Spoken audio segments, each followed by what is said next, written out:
Muraho neza bakunzi ba Shine TV, reka nizere ko amahoro y'Imana akomeje kubana namwe mwese aho muherereye. Rero uyu munsi tugiye kubagezaho inkuru y'urukundo, ariko kandi urukundo rubabaje. Mbere yuko rero dutangira kuri iyi nkuru izajya igenda igira ama episode uko tuzajya twa-uploadinga. Rero nimba ushaka kuzajya ubona ino nkuru, ndakwinginze ngo ubanze ukore subscribe, ikindi kandi unakore no kuri like, unatere comment nimba hari icyifuzo cyangwa se igitekerezo waba ufite, nawe ugenda gutera comment kuri iyi nkuru y'urukundo tugiye kubya tubagezaho, kubera ko mwagiye mubyifuza muri benshi. Uyu munsi rero tugiye kubishyira mu bikorwa. Inkuru yacu rero tuyitangiriye ahantu hasa nk'aho ari muri resitora, aho abantu bari gutunganya ibyo kurya, boza amafi, batunganya insenda, boza ibyombo. Ariko kandi hakaba hari abandi bari guserva muri iyo resitora. Hakaba hari umukobwa mwiza ariko ubona asa nk'aho ari umuturage, ari kugenda ahereza abantu amakomande bagiye batanga. Umurebye urabona ko yishimye cyane, yishimiye abakiriya be, rwose arimo arabaserva anezerewe cyane. Muri ako kanya habaje umukiriya usa nk'aho ari inshuti ye cyane. Ati "Sumeze uti?" Ati "Meze neza." Ati "Ni karibu muri resitora yacu." Atangira kumubarira inkuru, mbese ubona ko bishimye, amubwira ukuntu rwose amwishimiye, amubwira ukuntu uruhu rwe rutangiye kugenda rukura, bisa nk'aho yatangiye kubona amafaranga. Muri ako kanya aba yumvishe hanze abantu bari gusakuza. Kumbe ni inshuti ye y'umukobwa yashakaga kuza kwinjira, ariko umusekirite we agashaka kumubuza. Asohoka yirukanka avuga ati "My friend, niki umeze ute? Niki kuri gusakuza? Bimeze gute? Byifashe bite?" Nuko ubwo ariko ku rundi ruhande hakaba hari umusore. Uwo musore nawe ni umusore ubona ko ari mukuru, ubona ko ari umusore mwiza w'iboga, ariko bigaragara nk'aho wagira ngo ni umushomeri, kuko bitewe n'ukuntu yambaye urabona yuko adasa neza nk'umuntu ufite amafaranga. Hanyuma ari kwigendera, umukobwa baramuhamagaye, aramubwira ati "Bite gutugenda uciye ku rugo utansuhuje?" Ati "Oh," ati "Burya ni wowe Clarisse?" Ati "Amakuru yawe?" Ati "Ni meza." Ati "Urasa neza." Ati "Saha na hehe?" Ati "Ndi kujya hano hirya, ngiye kureba umukunzi wanjye." Ati "Okay." Ati "Ni byiza cyane rwose, nishimiye kukubona." Muri ako kanya rero arimo aganira n'uwo mukobwa, haba haciyeho undi mukobwa, arababona, arabarunguruka. Aribaza ati "Se bari abantu barimo baraganira iki?" Nuko muri ako kanya abagiye kureba wa mukobwa ukora muri resitora. Uyu mukobwa ukora muri resitora yitwa Rusi. Hanyuma uwo mukobwa araza amubwira ati "My friend, wabuze ibyo mbonye?" Inshuti ati "Ubonye iki?" Ati "Mbonye sheri wawe. Mbonye sheri wawe ari kuguca inyuma, arimo araganira n'undi mukobwa, bahoberanye, bagundiranye." Ati Patrick wawe ndamubonye arimo araguca inyuma." Undi Rusi ati "Urabeshya, Patrick wanjye ntabwo ashobora gukora ibyo bintu." Ati "Nukuri ndababonye, urebye ukuntu bahuje urugwiro, urebye ukuntu bari kuganira, bisa nkaho bafite ikintu bapanga." Ati "Wowe sha wimbeshya." Ati "Wimbeshya." Rusi aravuga ati "Wimbeshya." Ati "Ngwino ujye kunyereka Patrick wanjye." Ati "Twirukanka ujye kumunyereka." Ati "Ntabwo yabinkora." Umukobwa ati "Njye ndamwiboneye, niwe." Umukobwa aramufasha, aramuhobera, bisa nkaho rwose wagira ngo bamaze igihe bari mu rukundo. Kumbi umukobwa uje kubara inkuru ni wa mukobwa warungurukaga Patrick ari kumwe na wa mukobwa wundi bahuye, akamubwira ati "Patrick gute uca ku rugo udasuhuje?" Bisa nkaho uriya Patrick ari inshuti ya Rusi, ari umusheri we. Nuko baritegura, baragiye. Rusi akibakubita amaso asanga barimo barahoberana, biba bimwanze mu nda, abarirukansi. Abagiyemo hagati aravuga "Patrick, gute wankora bino bintu? Gute wanca inyuma? Gute watangira kunca inyuma aka kanya?" Uwo mukobwa ati "Wenjye ntabwo nagucanga inyuma njyewe." Ati "Ntabwo nabikora." Aba baratangiye bararwanye, amushikuje wigi yari yambaye mu mutwe. haba habaye intambara ikomeye. Patrick atereka ngo usobanurire, ariko Rusi ntukajye uhubuka, ntukajye ubona ibintu ngo bifate uko bitari, itonde ngo usobanurire. Umva, bararwanye. Rusi abateruye igipine, abagikubise Patrick, abakomeje arwana na wa mukobwa Clarisse wiganye, bisa nkaho baziranye na Nuza na Patrick, kuko bari kuganira mugati shaha duherukana kera nukuri tukiri ku ishuri. Bisa nkaho nyine Patrick yiganye na Clarisse wa wundi basuzanyaga. Hanyuma intambara ibirarekeye, baba baratashye. Hanyuma ariko mu gutaha Patrick ahita agenda ariryamira. Rusa baraje ati my sweetheart, sheri wanjye umusore yarakaye, ati winkoraho. Atari kuko icyo uri kwanga ko ngukoraho, kubera icyo uri kwanga ko ngukoraho ntago nkumbuye. Aturacyandakariye, ati ndakurakariye cyane. Rusa ati reka nsabe imbabazi. Aramubwira ati reka Patrick, njyewe ndagukunda, niyo mpamvu mba nagufuhiye. Simba nshaka ko undi mukobwa wagukoraho, simba nshaka ko undi mukobwa waguhobera. Patrick ati gute ushobora kunsangana n'umuntu ugateza intambara ingana kuriya? Ese ntago nyizera? Gute ushobora guteza ibibazo nka biriye byose? Uriya mukobwa n'umukobwa twiganye muri kaminuza, twaherukanaga kera. Ntago rero waza gutyo ngwituza urwana nkaho wagira ngo no muntu wagira ngo turimo turaguca inyuma. Wasanze turi ahantu hanze, ntago twari turi mu ntuza, turi mu nzu cyangwa se turi ahantu yiherereye. Urumva, ntago rero bakagombye kubiko. Hanyuma rero ubakomeje gutongana, hariko nyine kuko urumva Rusi niwe wari uri mu makosa. Arangije asaba imbabazi. Patrick aramubwira ati nta kibazo ndakubabariye, ariko ntibizongere rwose. Ntukajye ubona abantu bose ngo ubite ko wenda bari kuguca inyuma. Uriya mukobwa ntago yaguca inyuma. Nuko gira baba barishimye, baba bararyamye. Baba nyine bahise bajya kwiryamira, urukundo rwabo rurakomeza.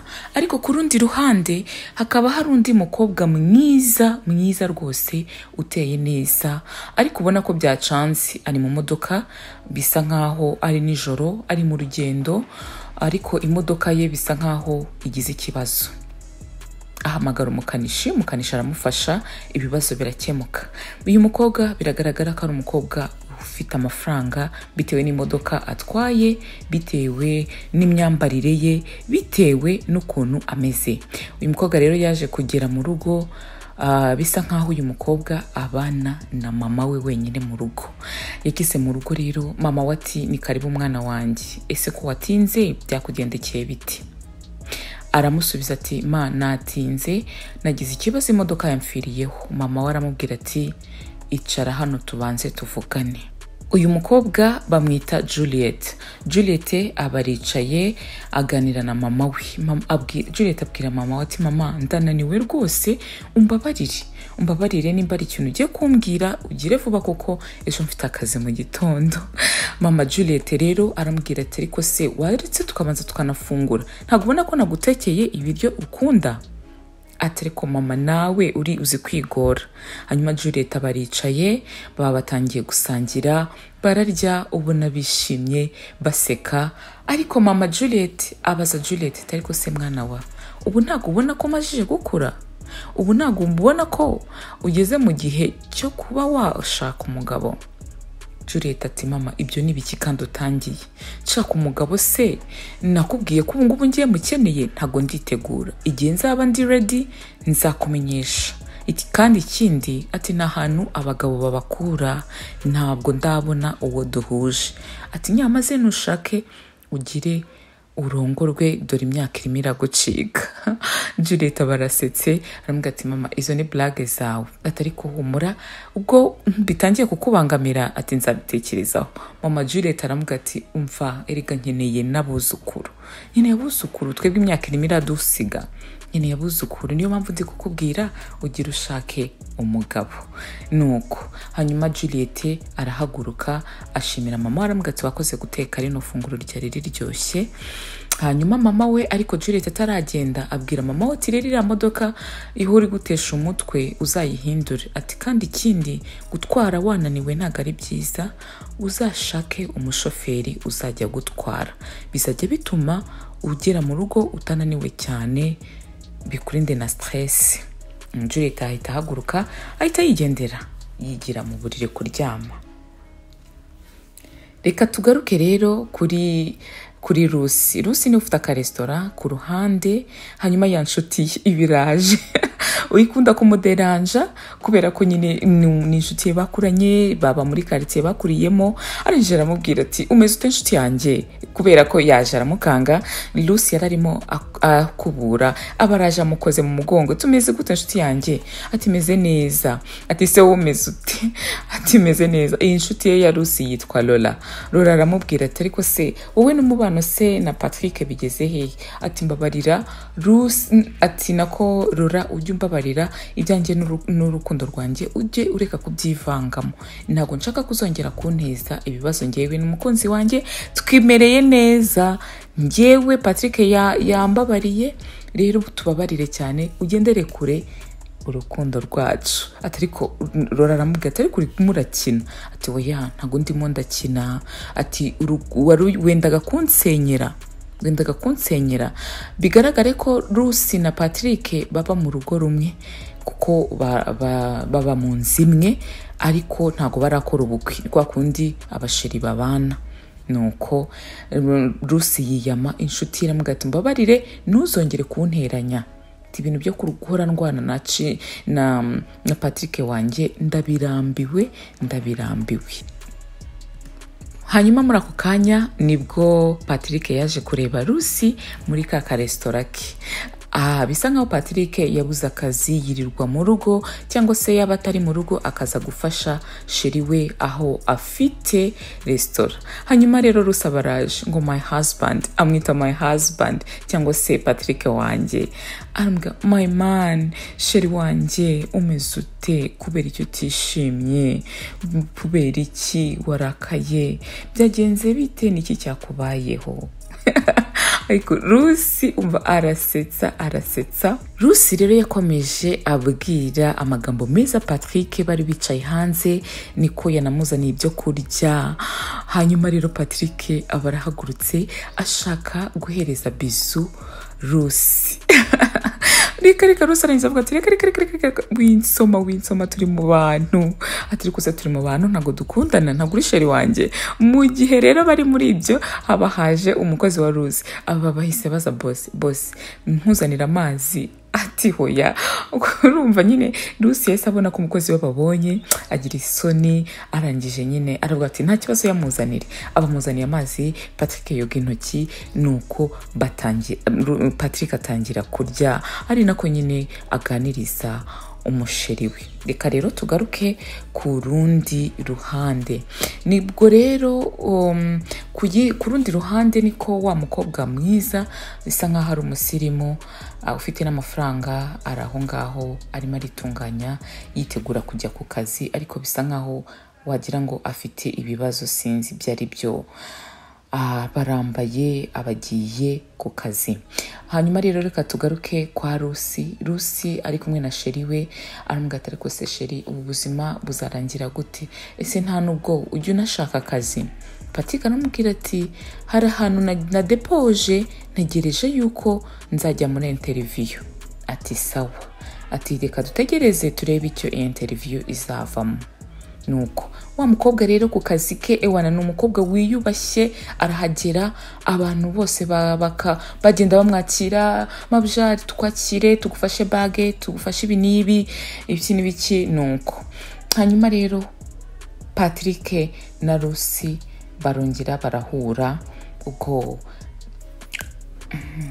Lucy baramubajije ati ariko se ka kazi byagenze gute, ntibaraguhamagara ngo umenye nimba bakeneye nimba waratsinze cyangwa utaratsinze? Hanyuma Patrick avuga ati nta kintu ndabona, ntago baransubiza. Muri ako kanya nibwo telefone isonnye baramubwira bati Patrick twagira ngo tukubwire yuko waba wabonye akazi. Nuko baramubwira ati rika akazi watsindiye ni akazi ko gutwara k'ubushoferi, ko kuba umushoferi. Muri ako kanya Patrick bararakaye, ariko mu kurakara Rusi warishimye aravuga ati Imana ishimwe, Patrick wanje ubonye akazi. Aba excited aravuga ati Imana ushimwe, arahaguruka arabyina biramurenga, aravuga ati Patrick Imana iratwibutse, Imana ishimwe kutazongera kwirirwa muri quartier, Imana ishimwe kutazongera kwirirwa mu rugo nta kazi ufite. Patrick ariko ntiyishimiye akazi k'ubushoferi. Hanyuma Rusi aramuga ati ereka akazi kose ni akazi kandi kabi kagwesha keza, ihangane kano kazi ugakore, Imana izaguhereza n'akandi iguhereze promotion. Nuko aramukonvenka, aramwigisha, akamubwira Patrick wanje ubu ngubu ugiye kuzajya ubona amafaranga ku kwezi, Patrick wanje ubu ngubu ugiye kuzajya uhembwa, Patrick wanje ubu ngiye kuzajya mbyuka ngutegurira ibyo kurya bya mu gitondo, Patrick wanje ubu ngiye kuzajya mbyuka ngushakira imyenda yo kwambara, nawe ujye mu kazi nk'abandi. Nyine Rusi bigaragara ko ari mu rukundo rwahebuje na Patrick, kandi na Patrick bigaragara ko bakundanye. Muri ako kanya rero Patrick yahise agenda ajya muri kakazi bamuhamagayeho yambaye neza, yambaye nyine nk'abashoferi. Nuko noneho guess what, ninde agiye gukorera? Patrick agiye kuba umushoferi wa Juliet ni wa mukobwa wa wundi w'umukire, wa wundi ubana na mama we, wa wundi mama we yabwiraga ngo ugira ushake dore urakuze, wa wundi babwiraga bati mama wakeneye umwuzukuru wo kugira ngo nyine mama we kuko ari gusaza akeneye umwuzukuru. Uwo niwo Patrick agiye kuzajya atwara. Ese ibi ngibi bizaherera hehe? Patrick birangiye abonye akazi, Patrick agiye kuzajya atwara wa mukobwa w'umukire. Urumva bizagenda gute? Ntuzacikwe no mu kandi gace ka Patrick aho yabonye akazi ari gutwara mabuja we w'umukire w'umukobwa, kandi uwo mukobwa nawe akeneye umugabo. Wibuke gukora subscribe utazacikwa no ku kandi ka episode kazakurikira.